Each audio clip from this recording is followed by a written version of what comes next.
আসসালামু আলাইকুম রহমতুল্লাহি ওবরকাতুহু। সম্মানিত দর্শক, ইরান এবং আমেরিকার যে যুদ্ধ, এটি আপাতত ২ সপ্তাহের জন্য বিরতি চলছে। এ যুদ্ধ বিশ্বযুদ্ধে রূপান্তরিত হবে। এ যুদ্ধে আমেরিকা হুমকি দিয়েছিল যে তারা পুরো ইরানের সভ্যতা তছনছ করে দেবে। এবং এই যুদ্ধ যখন শুরু হলো, সারা দুনিয়ার যারা এক্সপার্ট, ওয়ার এক্সপার্ট, তারা সবাই এক বাক্যে বলার চেষ্টা করছিল যে এটা একটা অসম যুদ্ধ। ২৪ ঘন্টার মধ্যে, বড়জোর ৪৮ ঘন্টার মধ্যে ইরান তছনছ হয়ে যাবে। ইরানের নেতৃত্ব ভেঙে পড়বে, সেনাবাহিনী ভেঙে পড়বে এবং আমেরিকার যে মদতপুষ্ট বিভিন্ন সংগঠন আছে এবং মার্কিন ডিপ স্টেটের যে সকল এজেন্ট রয়েছে এবং তাদের পুতুল সরকার, রেজা শাহ পাহলভীর যে সন্তান, সেই পুতুল সরকারের প্রধান হওয়ার জন্য রেজা শাহ পাহলভীর পুত্র, তিনি প্লেনে করে এসে আবার ইরানে সেই রাজতন্ত্র কায়েম করবেন। এগুলো নিয়ে যখন খুব বেশি কথাবার্তা হচ্ছিল, তখন সারা দুনিয়াতে যারা ইসলামপ্রেমী মানুষ, যারা চায় যে মুসলমানরা মাথা উঁচু করে দাঁড়িয়ে থাকুক, যারা মহান আল্লাহ রাব্বুল আলামিনকে ভালোবাসেন, তাদের অন্তর খান খান হয়ে যাচ্ছিল। এমনিতেই মুসলমান সম্প্রদায় মধ্যপ্রাচ্যের যে সকল আমেরিকার এজেন্ট রয়েছে, দালাল রয়েছে, যারা আমেরিকাকে ব্যবহার করে সে সকল দেশকে রীতিমতো পাপের স্বর্গরাজ্য বানিয়ে ফেলেছে।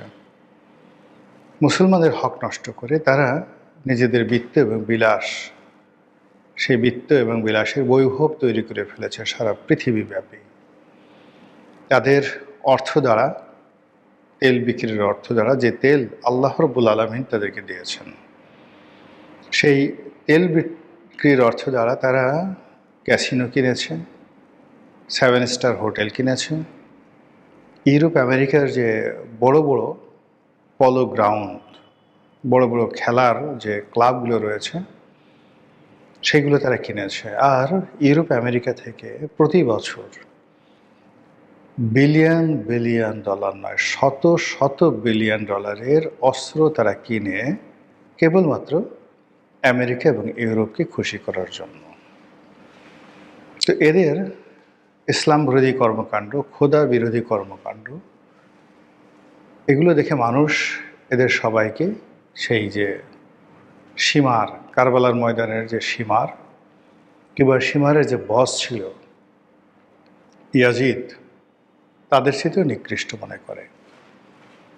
তো আমেরিকা যে যুদ্ধ করছিল ইরানের বিরুদ্ধে, সেই যুদ্ধে আমেরিকার সে সকল পোষা প্রাণীগুলো, তারা তাদের অর্থ, তাদের রাজভাণ্ডার সব কিছু উজাড় করে দেওয়া হয়েছিল ইরানকে মাটির সঙ্গে মিশিয়ে দেওয়ার জন্য।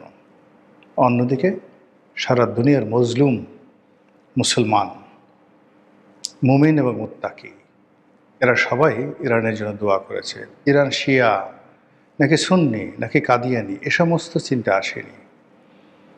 একটা ঐতিহ্যবাহী মুসলিম রাষ্ট্র, সেই রাষ্ট্রের উপর জুলুম চলছে, এটা নিয়ে মানুষের মনে বেদনা ছিল। সেই বেদনার ধারাবাহিকতায় সারা দুনিয়া যে যাই বলুক না কেন, এই মানুষগুলো সবসময় দোয়া করেছে, সামাজিক মাধ্যমে তারা আওয়াজ তুলেছে এবং ইরানের বিজয় প্রার্থনা করেছে। আর ইরানের যে কোনো সফলতা দেখলে চিৎকার করে উল্লাসে তারা ফেটে পড়েছে। আর এই দলের মধ্যে বাংলাদেশে আমি ক্ষুদ্র পরিসরে হলেও সবসময় দাঁড়িয়েছিলাম এবং এখনও আছি। যুদ্ধবিরতি হয়েছে, ইরান বলছে এটি ইরানের বিজয়, আমিও বলছি এটি ইরানের বিজয়। এজন্য সবার আগে মহান আল্লাহ রাব্বুল আলামিনের কাছে কৃতজ্ঞতা জানাচ্ছি, আল্লাহকে ধন্যবাদ জানাচ্ছি এবং আপনাদের সবাইকে নিয়ে বলছি আলহামদুলিল্লাহ। আবার বলছি, আলহামদুলিল্লাহ, রব্বানা লাকাল হামদ, হামদান কাসীরান তয়্যিবান মুবারাকান। আবারও বলছি, সুবহানাল্লাহি আলহামদুলিল্লাহ, সুবহানাল্লাহি আলহামদুলিল্লাহ, লা ইলাহা ইল্লাল্লাহু, আল্লাহু আকবার ওয়ালিল্লাহিল হামদ। লা ইলাহা ইল্লাল্লাহু ওয়াহদাহু লা শারীকা লাহু, লাহুল মুলকু ওয়া লাহুল হামদ ওয়া হুয়া ইউমীত ওয়া হুয়া আলা কুল্লি শাইইন কাদির। হে আল্লাহ, তুমি সারা দুনিয়ার মুসলমানদেরকে কবুল করো, ইরানকে কবুল করো। আমরা আমাদের কুকর্মের দ্বারা যে রাজত্ব তুমি আমাদেরকে দিয়েছিলে, 1000 বছর আমরা পৃথিবী শাসন করেছি, আমরা যে রাজত্ব হারিয়ে ফেলেছি, আল্লাহ তুমি আমাদের চরিত্র ভালো করে দাও, হেদায়েত দান করো, আর আমাদের হাতে আবার সেই রাষ্ট্র ক্ষমতা, সেই পৃথিবীর রাজত্ব আল্লাহ তুমি ফিরিয়ে দাও, এবং ইরানের মাধ্যমে সেটা শুরু হোক। শৈশব থেকে আল্লাহর প্রতি আমার অসাধারণ বিশ্বাস। হজরত ইয়াহিয়া আলাইহিস সালাম, তার যখন জীবন শেষ, হজরত জাকারিয়া আলাইহিস সালাম, হজরত জাকারিয়া আলাইহিস সালাম তার জীবন শেষ, মৃত্যু সমাগত, বৃদ্ধ হয়ে গেছেন।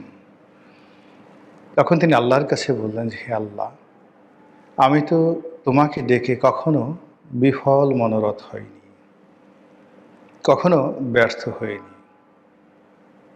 তারপর তিনি একটি সন্তানের জন্য ওই বৃদ্ধ বয়সে আল্লাহর কাছে দোয়া করলেন।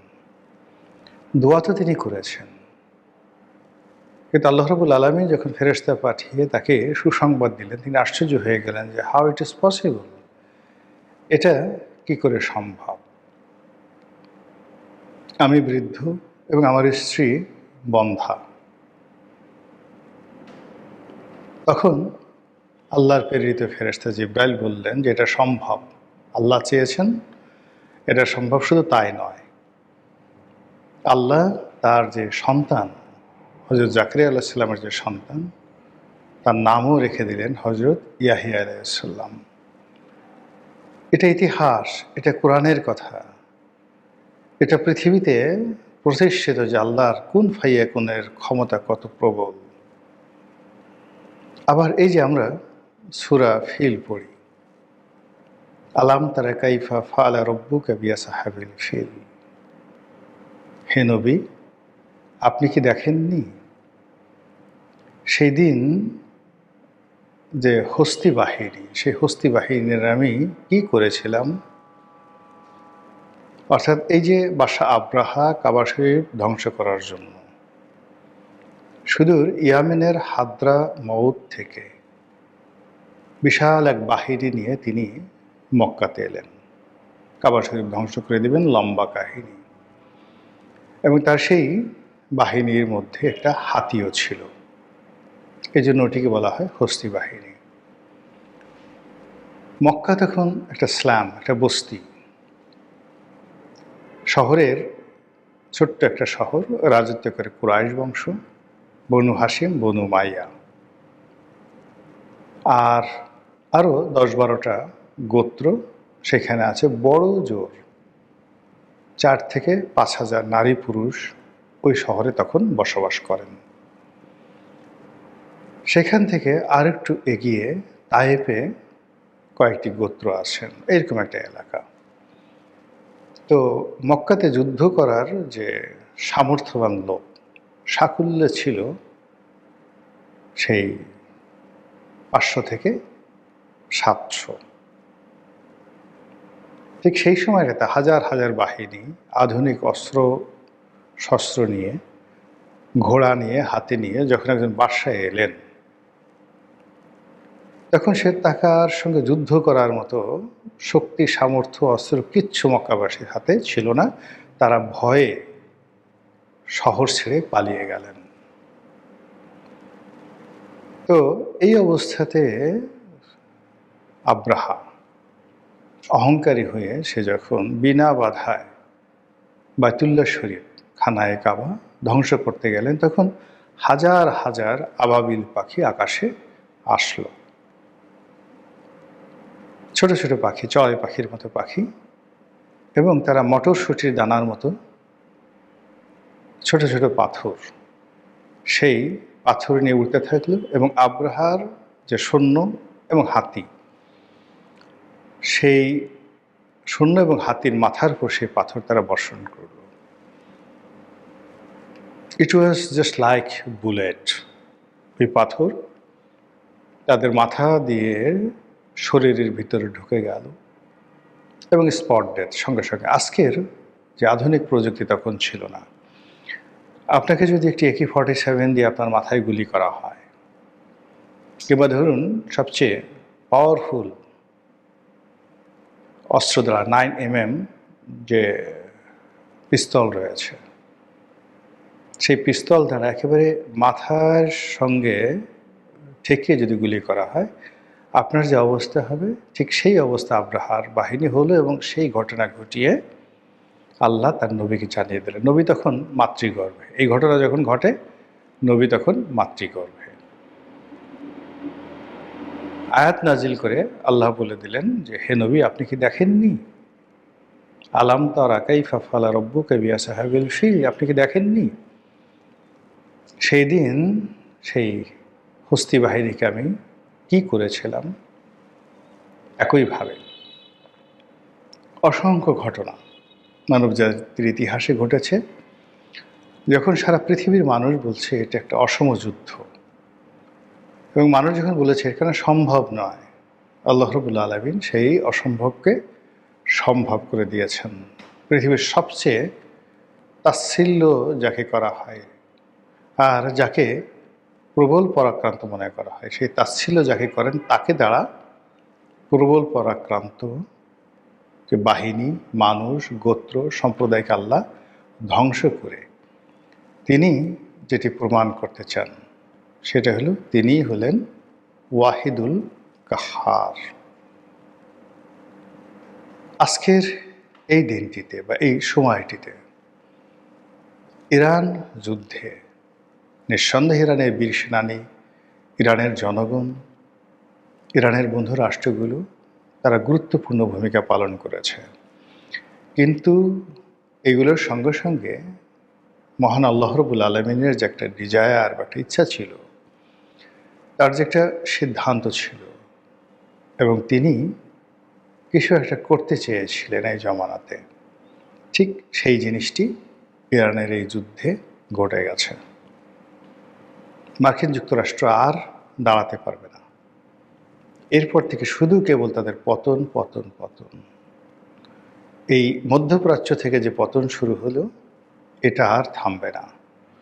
মুসলমানরা যে বিজয় লাভ করলো, যদি তারা শুকরগুজারি হয়, যদি তারা অত্যাচারী না হয়, যদি তারা ধর্মের প্রতি অবিচল থাকে, মহান আল্লাহ রাব্বুল আলামিন তাদের উপর যে নিয়ামত তিনি বর্ষণ করেছেন, এই নিয়ামতের সংখ্যা, মাত্রা, পরিমাণ বৃদ্ধি করে দেবেন। আবার শুকরিয়া আদায় করছি, আলহামদুলিল্লাহ। আবার শুকরিয়া আদায় করছি, আলহামদুলিল্লাহ রব্বানা লাকাল হামদ হামদান কাসিরান তয়্যিবান মুবারাকান ফীহি। আসসালামু আলাইকুম ওয়া রাহমাতুল্লাহি ওয়া বারাকাতুহু।